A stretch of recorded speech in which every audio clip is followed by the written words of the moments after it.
Hey guys, welcome back to my channel. Today I'm filming a really quick video on some of the palettes I have picked up recently, maybe like the last year or so, that were super disappointing. I just thought this would be a fun video to film because I was going through my eyeshadow palette collection and I was like, I really didn't think that was such a great palette. Like, maybe I should let my subscribers know so they don't end up making the same mistake I did.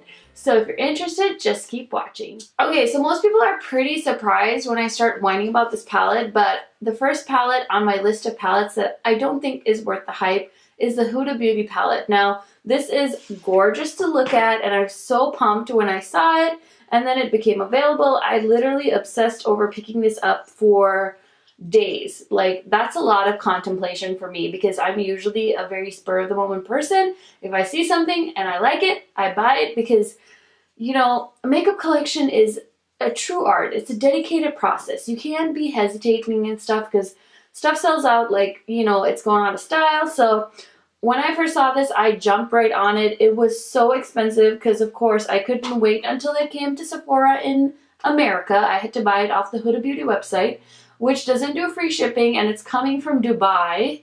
If you don't know where Dubai is, you should probably look that up on a map. But yeah, this stuff is coming from Dubai, so to get free shipping, you have to spend $80. So then I ended up adding like a shitty Huda Beauty lip cream in a color that I didn't even really like. So I have that too. That should be in another video. But yeah, I picked this up. Honestly, I just think this is such a ripoff. It's like a $65 palette.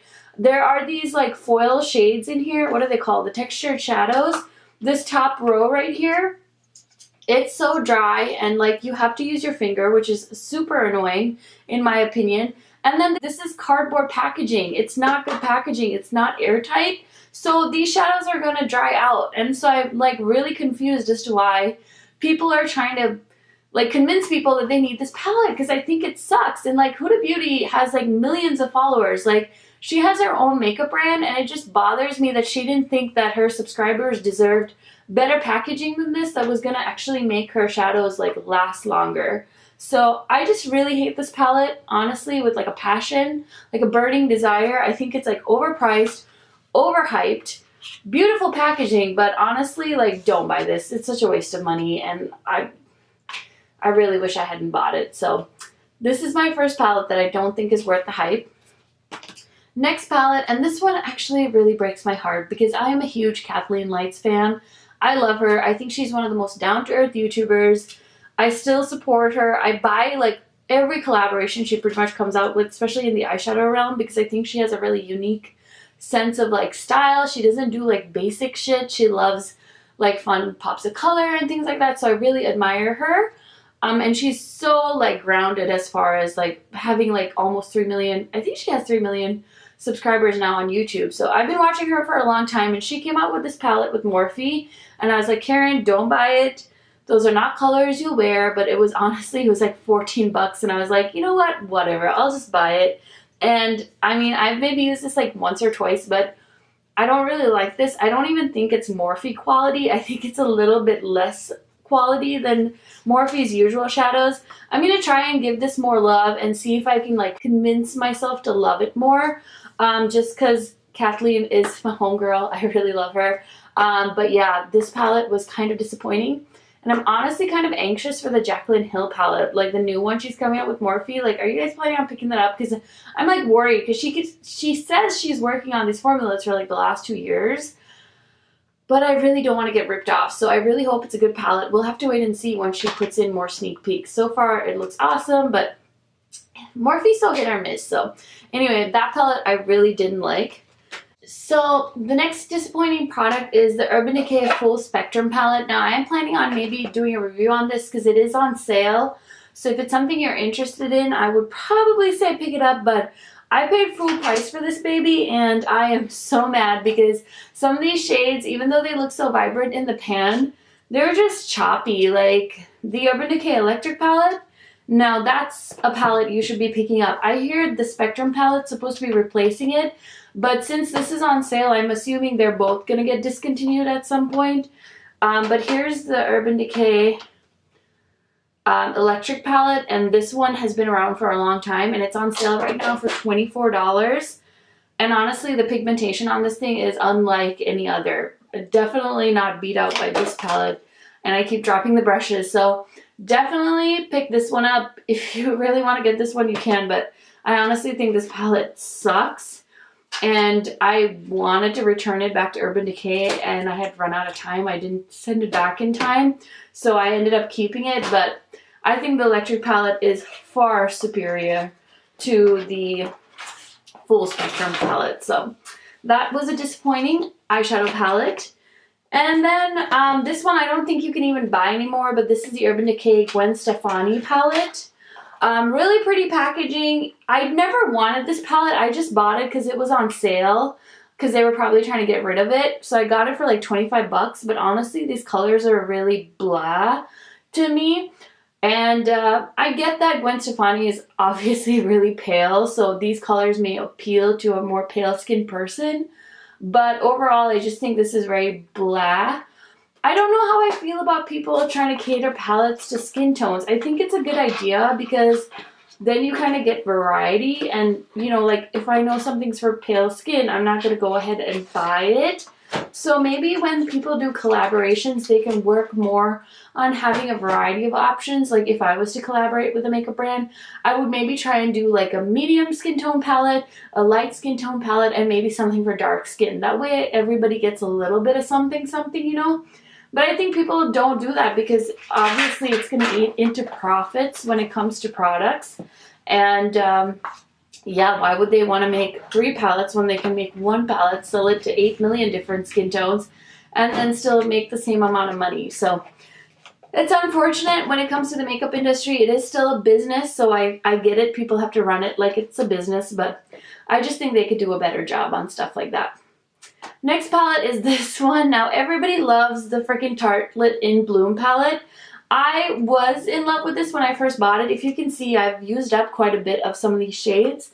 But honestly, after a while, this just started looking muddy on my eyelids, and I just wasn't a fan. Even for a really neutral palette, I just feel like there's better options out there. This is a good price point, but if you have money, pick up the Viseart palette because these don't look muddy. Once you blend these in, they still hold their true color, so it's not going to all mud together. So because of those reasons, I just don't think this is the best palette, and that's just my opinion. I know a lot of people really like this palette, and I'm totally cool with that. I just don't think it was the greatest palette. You know what I mean? So it is what it is. This one was really random. I got this in my masterclass goodie bag with Makeup by Mario, and this is a Jouer palette, and it's called the Ready to Wear palette. I don't know, I just don't like this. I hate the pan sizes. I think the shadows are really blah. It's cute packaging, but I honestly don't think this palette is great. The only thing I bought from Jouer are their lip creams, and I think those are a really nice formula. But as far as this eyeshadow palette goes, I think it's very, very, very, very, very blah to me. I think there's better neutral palettes out there, so I would totally avoid this palette if I was you. Next one I want to talk about is the Lorac Pro. Now this is the only one I have. I have purchased all the other Mega Pro palettes that have come out, but I have ended up returning those because honestly I used to be a huge fan of Lorac, but I've really strayed away from their formula. I hate how like soft their shadows are. I feel like I'm blending into a cloud of dust. So because of that reason, I just don't like any of the Lorac Pro, Mega Pro palettes anymore, and this is just the only one I have in my collection, so I just wanted to mention that to you guys as well. If you don't like really soft eyeshadow formulas, I would stay away from this one because it's very dusty and yeah, I don't know. I just don't like it. Last but not least, KYSHADOWs! Oh my god! So I really fell into the hype with these ones. I didn't want to miss out. The Kylie Bronze palette as well as the Burgundy palette, since I have stopped buying her stuff because I just really do feel like it's not that great. And for $45, it's like, you know, you're going to have to do a little bit better than that. So I just wanted to show you guys, if you're really serious about eyeshadows, I don't think you should get these. You should probably just take the total worth of these 2 palettes, which is about, what is it, $45 each, so it's $90 for both of those palettes, and just buy yourself a Viseart palette. I know I sound like a Viseart infomercial, but honestly, these Shadows are amazing. Like, I could live off of this palette for the rest of my life and be just fine. So, I don't know. I mean, if you're a huge Kylie fan, that's totally, you know, your prerogative. But as far as just cosmetics goes, I don't think these palettes are very good. If you want me to review each of these and swatch them, maybe do like an eyeshadow look for you guys, if you're interested, let me know. I would love to do that for you. People are always asking me about Kylie Cosmetics, and this is the first time I've actually talked about them on my channel. I don't think they're very good. I also have some of her liquid lipsticks. The only thing I do like from her line is her glosses, but again, not that great. So I will go ahead and maybe review her whole lineup or the things I have from her line. But yeah, if you're thinking of getting the KYSHADOWs, I would honestly skip. I did hear her peach palette is pretty good, but again, those colors, I'm just not crazy about the whole peach trend, to be honest. So I would say that these are totally overhyped and they're just not something I enjoy. So I just wanted to put that out there for my subscribers. Okay guys, I hope you found this video informative. If you have any questions on any of the palettes I talked about, please leave me a comment down below. I would love to help you out. Leave any palettes that you think are overrated in my comments as well, because I love reading through those. Thank you so much for watching and have a great day. Bye!